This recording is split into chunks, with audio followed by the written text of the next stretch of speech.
Hello everyone. Last part के start में दिखाते हैं कि चिंगी को अपने असिस्टेंट के थ्रू पता चलता है कि सोजो के साथ कोई इशू है। उसके सिर पर काफ़ी अरसा पहले एक चोट लगी थी जिसकी वजह से उसके हियरिंग प्रॉब्लम्स भी हो रहा है। वो जब थोड़ा बहुत इन्वेस्टिगेट कराता है तो इसी बारे में बात करने के लिए वो सोजो के पास जाता है।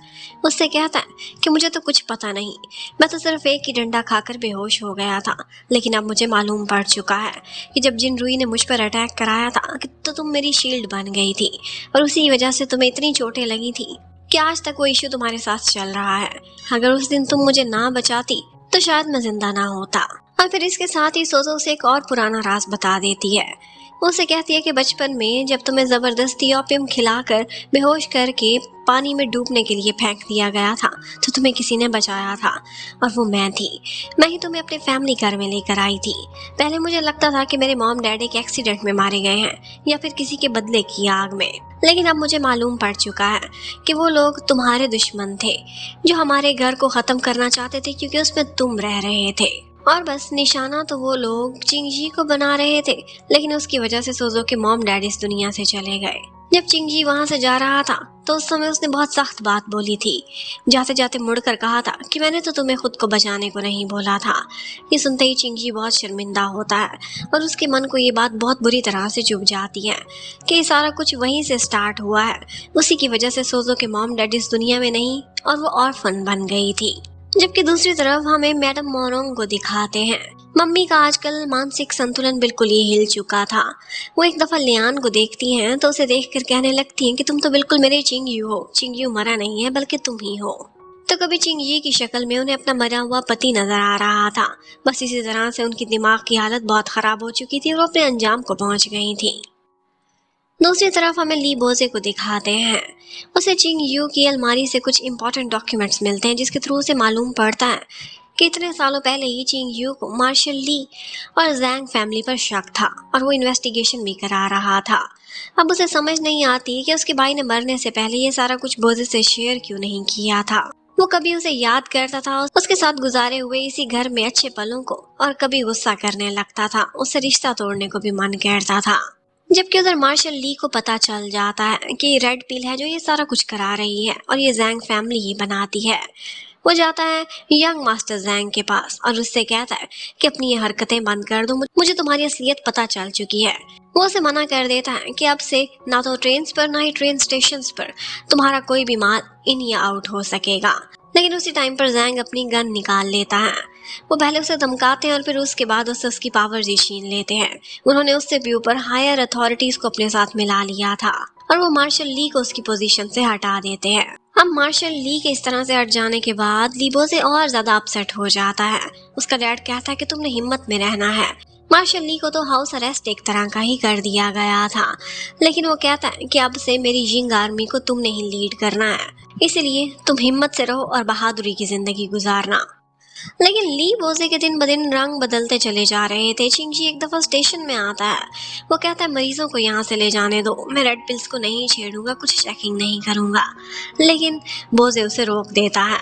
उसे देखकर तो ऐसा लग रहा था कि जैसे वो इंसान ही नहीं रहा। जबकि उधर मार्शल ली को लगता था कि इस तरह से घर में बैठे उसका दम घुटने लगेगा। वो कहने लगता है कि एक दफा हाई टैंक को बुलाओ, मैं उसकी एक परफॉर्मेंस देखना चाहता हूँ, मैं उसका गाना सुनना चाहता हूँ। और जब हाई टैंग आती है तो वो उसे सारी हकीकत बताता है।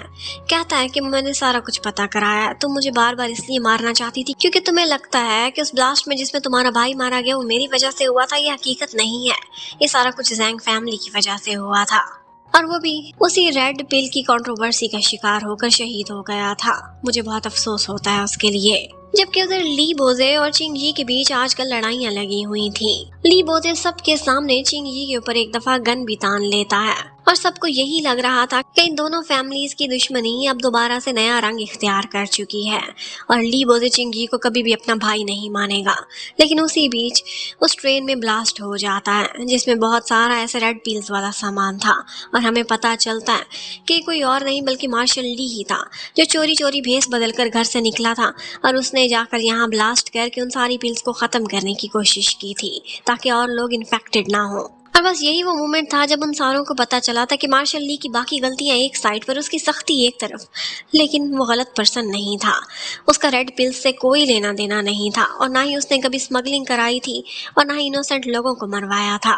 पर ली बोजे इसके बाद ऐसा गम में डूबता है कि उसे लगता है कि उसके डैड इस दुनिया से चले गए तो बस वो अकेला हो गया है। मोरोंग फैमिली से उसका नाम का नाता था और वो भी अब खत्म हो जाना चाहिए। इसी बीच एक दफा चिंग ही आता है और उसके साथ साथ हाई टैंग भी आती है। वो बोजे को समझाने की कोशिश करते हैं कि तुम्हारे डैड एक अच्छी कॉज के लिए इस दुनिया से चले गए हैं, उन्होंने एक अच्छी मौत चुनी है और वो यही चाहते थे कि उनका बेटा भी उन्हीं की तरह एक अच्छी मौत चुने और कायरों की तरह वो गलत लोगों के साथ ना खड़ा हो। लेकिन बोजे को किसी की कोई बात अच्छी नहीं लग रही थी। वो हाई टैंग को भी वहां से निकाल देता है और चिंग ही को भी। अब थोड़े ही दिनों बाद एक और बहुत बड़ी गड़बड़ हो जाती है। उन्हें तो लगता था कि रेड पिल्स का स्टॉक खत्म हो गया, लेकिन कुछ लोग फिर भी इन्फेक्टेड हो रहे थे और वो भी एविएशन स्कूल से।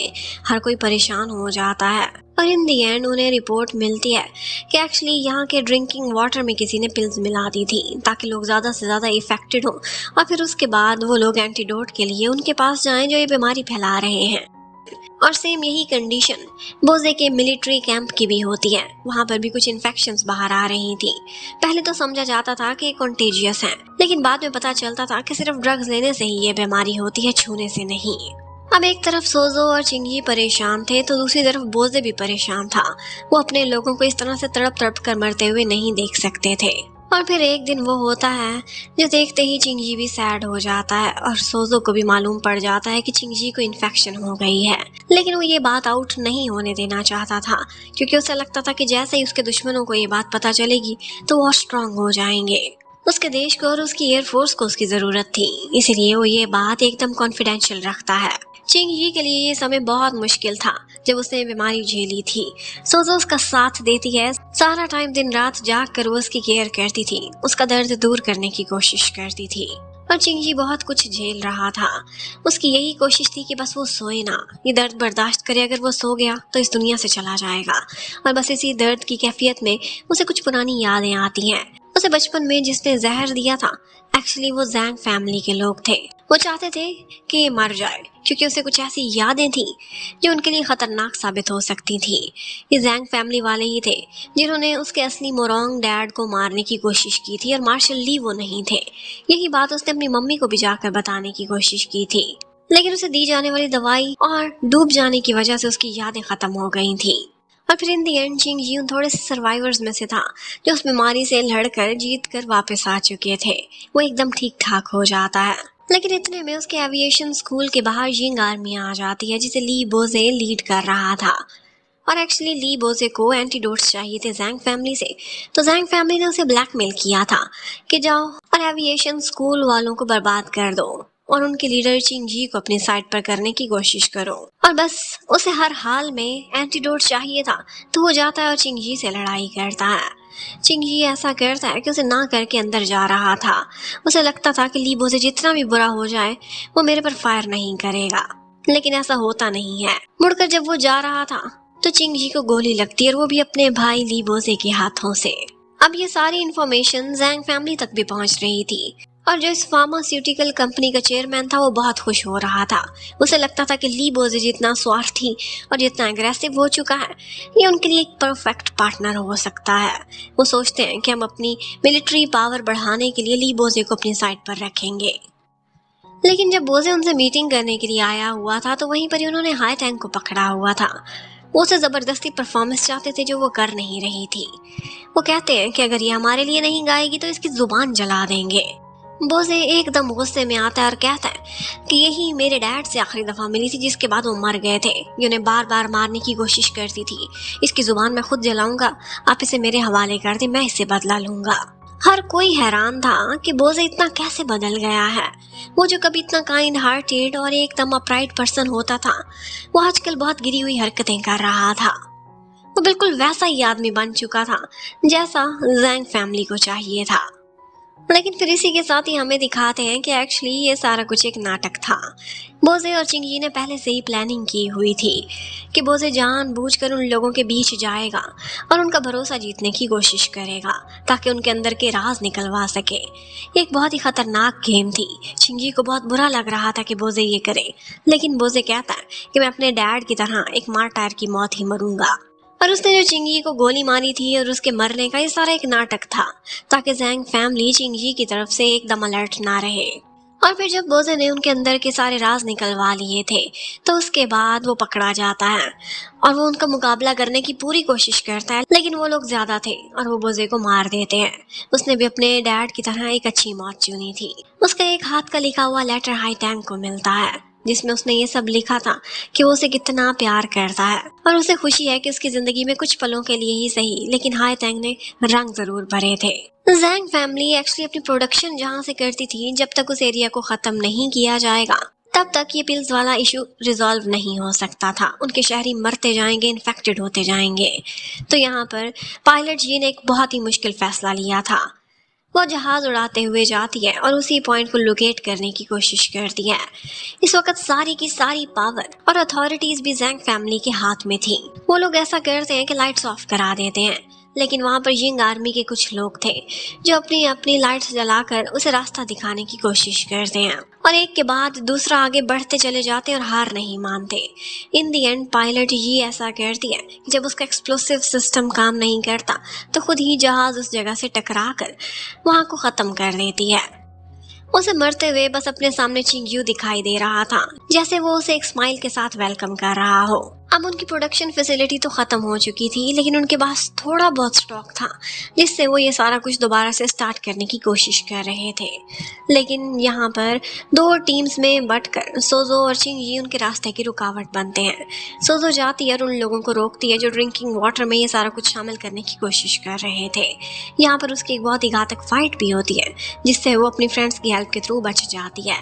जबकि दूसरी तरफ हमें चिंगी को दिखाते हैं, वो जैंग के पीछे पीछे जाता है और वहाँ पर उसकी जैंग से बहुत बुरी तरह फाइट होती है। लेकिन जब जैंग उसे खत्म करने वाला था तो उसी समय उसका असिस्टेंट आकर अपनी जान दे देता है और चिंगी को बचा लेता है। ये असिस्टेंट सारी जिंदगी उसके साथ रहा था और चिंगी का एक तरह से राइट मैन था। उसका दिल बहुत दुखी हो जाता है। अब इतने लोग तो मर चुके थे, लेकिन वो कभी भी नहीं चाहता था कि जैंग जिंदा बच जाए। तो ये दोनों आपस में फाइट करते हैं। वो आखिरी सांस तक जैंग को रोके रखता है और जैंग भी उसके सामने बहुत कुछ एडमिट करता है कि जोंग को भी मैंने मरवाया था और मिनशियान को मैंने ही उकसाया था कि वो तुम्हारे भाई को जाकर मार डाले। देखो इतने सारे लोगों का खून मेरे हाथ पर है, कोई मुझे नहीं जानता था। मेरे दादा, मेरे डैड, ये सब ऐसे ही थे और मैं भी वैसा ही हूँ। जैंग फैमिली स्टार्ट से उस एरिया में आस्तीन का सांप बंद कर रही थी और फिर इन दी एंड चिंगी बहुत बुरी तरह से जख्मी होकर गिर जाता है। लेकिन फिर उसे ख्याल आता है कि वो लोगों को नहीं मरने देगा। उसका बेटा सोजो, बहुत सारे लोग थे जो उसे बहुत प्यारे थे, इतनों की कुर्बानी वो कैसे जाया होने दे। तो ऐसा करता है कि इन दी एंड जैंग को गिरा लेता है और उसके बाद वहां पर आग लगा देता है। वो खुद तो बाहर नहीं जा सकता था, लेकिन उसे इस बात की खुशी थी कि उसने सबका ख्याल रखा है और जैंग को उसके मिशन में कामयाब नहीं होने दिया। अब उसका बेटा और उसकी पत्नी सेफ रहेंगे। उधर सोजो को भी ये पता चलता है। वो दौड़ती हुई आ रही थी ताकि चिंगी को बचा सके, लेकिन चिंगी अपनी आखिरी सांसें भरता हुआ अपनी जिंदगी को एक ऐसे रिकैप में देख रहा था कि जैसी उसकी विश थी, जहाँ पर कोई लड़ाई ना हो, कोई एक दूसरे का खून ना बहाए, सब एक दूसरे के साथ प्यार मोहब्बत से रहे। अगर ऐसा हो सकता, किसी एक पैरेलल यूनिवर्स में ऐसा हो भी रहा था जहाँ पर चिंगयू की शादी बहुत आराम से पायलट जी से हो गई थी और उसके बाद सोजो और चिंगजी का भी कपल बन गया था। हाई टैंग और ली बोजे भी एक दूसरे के साथ खुश थे और बस यही सोचता हुआ वो इस दुनिया से चला जाता है। उसे लगता है कि अगर शांति होती तो हमारी जिंदगी बहुत सुंदर होती और बस इसी सुंदर सी जिंदगी का सपना लेते हुए ही इस कहानी की एंडिंग हो जाती है। Thank you for watching. Bye bye.